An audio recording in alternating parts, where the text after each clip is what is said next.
Assalamualaikum warahmatullahi wabarakatuh. Jumpa lagi dengan Bapak Muhammad Rifai dalam mata pelajaran fikih. Kali ini kita akan membahas materi tentang sumber hukum Islam.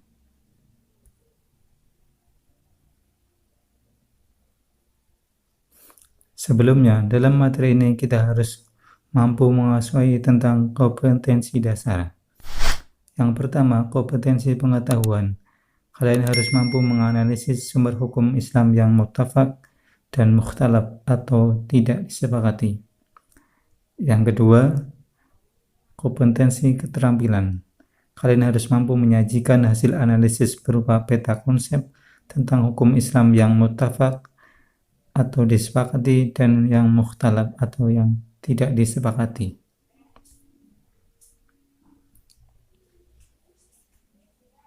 Selanjutnya, ada beberapa indikator pencapaian kompetensi. Yang pertama, kalian harus mampu mengidentifikasi sumber hukum yang muttafaq dan mukhtalaf. Yang kedua, menjelaskan kedudukan sumber hukum yang muttafaq dan mukhtalaf. Yang ketiga, menentukan prinsip dan peran sumber hukum yang muttafaq. Keempat, mengkategorikan ulama yang berhujjah pada sumber hukum yang mukhtalaf. Dan yang kelima, menyajikan contoh aplikasi penerapan sumber hukum yang muttafaq dan mukhtalaf. Nah, kalian bisa lihat peta konsep. Sumber hukum Islam dibagi menjadi dua macam. Yang pertama, muttafaq alaih atau yang disepakati. Dan yang kedua, yang mukhtalaf atau yang diperselisihkan. Untuk sumber hukum Islam yang pertama itu yang muttafaq itu urutannya yang pertama itu Al-Quran, hadis, ijma, dan qiyas. Sedangkan yang mukhtalaf yaitu ada 8 macam. Dalam sumber hukum Islam yang muttafaq, mengapa saya urutkan dari Al-Quran, hadis, ijma, dan qiyas? Karena ketika seorang ulama tidak menemukan hukum di Al-Quran, maka mengacunya kepada sumber hukum Islam yang kedua yaitu di hadis, dan selanjutnya sampai qiyas.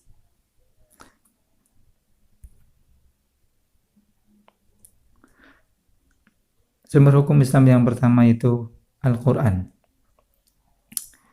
yang mana Al-Quran merupakan sumber hukum Islam yang harus kita pahami dan kita pedomani dalam kehidupan sehari-hari. Di dalam Al-Quran terdapat ada isi pokok dalam Al-Quran. Yang pertama tentang tauhid atau ketauhidan, mengesahkan Allah. Itu kepercayaan terhadap keesaan Allah dan semua kepercayaan yang berhubungan dengan Allah. Yang kedua, ibadah, yaitu perbuatan atau amaliyah yang sebagai manifestasi dari kepercayaan ajaran tauhid dan menghidupkan jiwa tauhid. Yang ketiga, akhlak, yaitu tentang perbuatan-perbuatan yang terpuji dan tercela. Dan yang keempat, tentang janji dan ancaman, yaitu tentang janji bagaimana Allah memberikan pahala atau ganjaran bagi siapa saja yang percaya, menerima dan mengamalkan isi kandungan Al-Quran, serta sebuah ancaman atau siksaan bagi yang mengingkarinya. Dan yang kelima, kisah atau kisah suri tauladan umat terdahulu, yang mana kisah diantaranya kisah para rasul, para nabi maupun orang-orang soleh, serta kisah umat yang mengingkari ajaran Allah untuk dijadikan pelajaran dan teladan bagi kita. Adapun prinsip Al-Quran dalam menetapkan hukum, yaitu yang pertama, tidak memberatkan. Artinya ketika Al-Quran membuat sebuah hukum, maka tidak mungkin akan membuat berat bagi umat Islam, atau dalam istilah dalam Arabnya adamul haraj. Dalil-dalil yang membenarkan bahwa Al-Quran itu tidak memberatkan, contohnya yang tertera dalam surat Al-Baqarah ayat 286 yang berbunyi A'udzu billahi minasyaitonir rajim. Bismillahirrahmanirrahim. La yukallifullahu nafsan illa wus'aha. Prinsip yang kedua yaitu menyedikitkan beban atau qilatu taklif. Dasar ini merupakan konsekuensi logis dari dasar yang pertama. Dengan dasar ini kita dapati rukhsah dalam beberapa jenis ibadah seperti menjamak dan mengqashar salat apabila dalam perjalanan dengan syarat yang telah ditentukan. Dan yang terakhir, prinsip Al-Quran yaitu bertahap dalam menetapkan hukum, atau dalam istilah Arabnya at-tadaruj. Ketika Al-Quran dalam menetapkan hukum secara bertahap, hal ini bisa kita telusuri dalam hukum haramnya meminum minuman keras dan sejenisnya, berjudi, serta perbuatan-perbuatan yang mengandung judi ditetapkan dalam Al-Quran itu secara bertahap.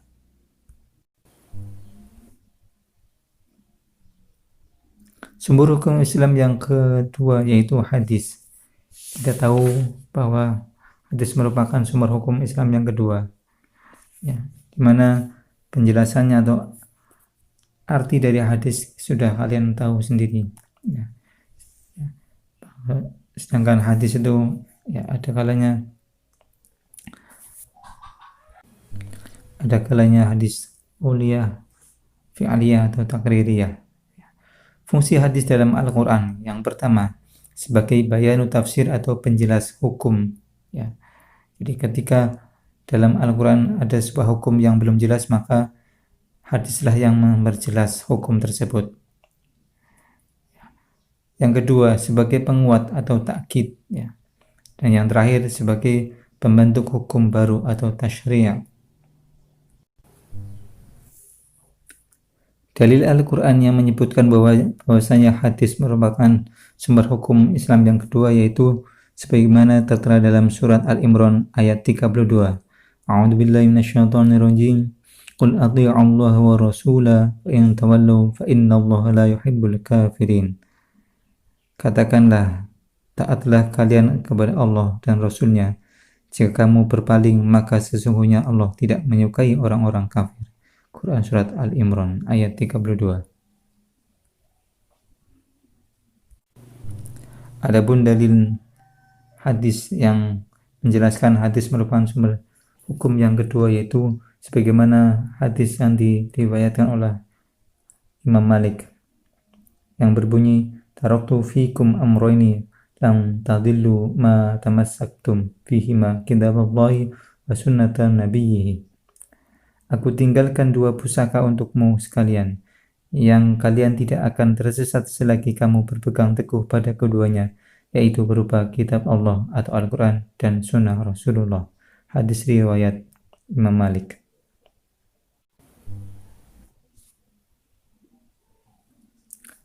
Adapun sumber hukum Islam yang ketiga yaitu ijma. Apakah itu ijma? Yaitu kesepakatan seluruh ulama mujtahid pada satu masa setelah zaman Rasulullah atas sebuah perkara dalam agama. Ingat, kata ngujinya ada dua macam di sini, yaitu yang pertama kesepakatan para ulama dan yang kedua setelah zaman Rasulullah. Jadi, istilah ijma itu yaitu kesepakatan para ulama pada masa tertentu. Kemudian ijma akan terjadi setelah Rasulullah wafat. Jadi tidak ada istilah ijma ketika Rasulullah masih hidup. Adapun pembagian ijma itu ada dua macam. Yang pertama ijma shorih atau dalam bahasa lainnya itu ijma yang memaparkan pendapat banyak ulama secara jelas dan terbuka, baik dengan ucapan maupun perbuatan. Pada saat semua ulama memaparkan pendapatnya, ya, maka disitulah terjadinya ijma shorih atau ijma bayani. Kemudian yang kedua itu ijma sukuti, yang artinya diam.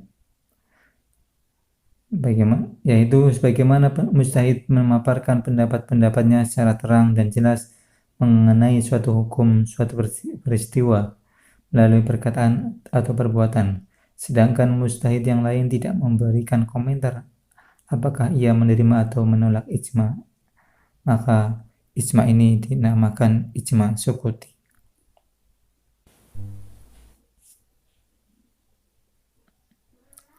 Untuk sumber hukum Islam yang terakhir yaitu qiyas. Adapun definisinya yaitu qiyas ialah menyamakan hukum suatu perkara yang belum ada hukumnya dengan suatu perkara yang telah ada hukumnya di Al-Quran dan hadis karena memiliki persamaan ilat. Macam-macam qiyas. Yang pertama ada qiyas aulawi, kemudian qiyas musawi, qiyas adna, qiyas dilalah, dan qiyas syibah. Adapun rukun-rukun qiyas, yang pertama al-aslu, kemudian al-far'u, dan yang ketiga hukum al-aslu, yang keempat hukum al-far'u, dan yang kelima ilat. Sebagaimana saya contohkan, contohnya al-aslu itu sebagai contoh khomer, ya. Kemudian al-far'u contohnya narkoba, ya. Hukum al-aslu contohnya khomer itu haram, ya. Kemudian adapun hukum al-far'u yang kita harus ketahui yaitu dengan cara kita mengkiaskan, ya, dengan kesamaan ilatnya yaitu sama-sama memabukkan, maka hukum al-far'u disamakan dengan hukum al-aslu yaitu haram.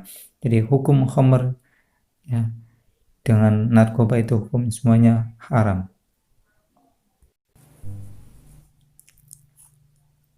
Contoh macam-macam qiyas. Yang pertama qiyas aulawi, ya, definisinya mengkiaskan suatu dengan suatu yang hukumnya telah ada, namun sifat atau ilatnya lebih tinggi dari sifat hukum yang telah ada. Contohnya, keharaman hukum memukul orang tua dikiaskan kepada memakinya saja sudah haram. Artinya, diharamkan kita memukul orang tua, maka mengatakan ataupun memaki orang tua itu juga diharamkan. Adapun yang kedua itu qiyas musawi, yaitu ilat qiyas suatu hukum sama, seperti halnya kasus kesamaan keharaman hukum membakar harta anak yatim dengan memakan hartanya. Ilat kedua-duanya sama menghilangkan. Maka antara hukum membakar harta anak yatim ataupun memakannya hukumnya haram. Adapun yang ketiga, qiyas dilalah, yaitu menetapkan hukum karena ada persamaan dilalatul hukmi atau penunjuk hukumnya, seperti kesamaan kewajiban zakat untuk harta anak yatim dan harta orang dewasa, karena keduanya sama-sama bisa tumbuh dan berkembang atau 6. Yang keempat, qiyas syibah, yakni terjadinya keraguan dalam mengkiaskan, ya, ke asal mana ilat ditujukan, kemudian harus ditentukan salah satu dalam rangka penetapan hukum padanya, seperti pada kasus hamba yang dibunuh, dirinya dikiaskan kepada seorang manusia sebagai anak cucu Nabi Adam atau barang yang bisa diperjualbelikan. Itulah tadi beberapa penjelasan tentang sumber hukum Islam yang muttafaq dari mulai Al-Quran, hadis, ijma, dan qiyas. Selanjutnya, coba kalian kerjakan. Ya. Yang pertama, tuliskan macam-macam sumber hukum Islam yang disepakati atau muttafaq. Yang kedua, jelaskan prinsip Al-Quran dalam menetapkan hukum. Yang ketiga, carilah contoh ayat yang sesuai dengan isi pokok Al-Quran. Yang keempat, jelaskan pengertian ijma. Dan yang kelima, sebutkan macam-macam qiyas. Sekian materi pembelajaran fikih tentang sumber hukum Islam. Saya akhiri. Assalamualaikum warahmatullahi wabarakatuh.